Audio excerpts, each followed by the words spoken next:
Sandali, ma'am. Mr. Ganito, Chair. and I'm addressing lahat kayo.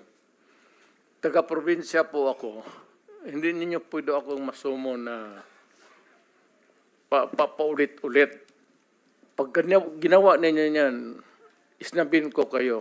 Wala akong pera. I am not that rich na mag-travel dito sa aeroplano. Mahal yan. I am... bubuhay ako sa retirement pay ko. So, pati itong pamasahe ko, retirement pay ko yan. Wala akong negosyo ever since. Gobyerno lang ako. I have been an employee of government ever since. Kaya, I do not have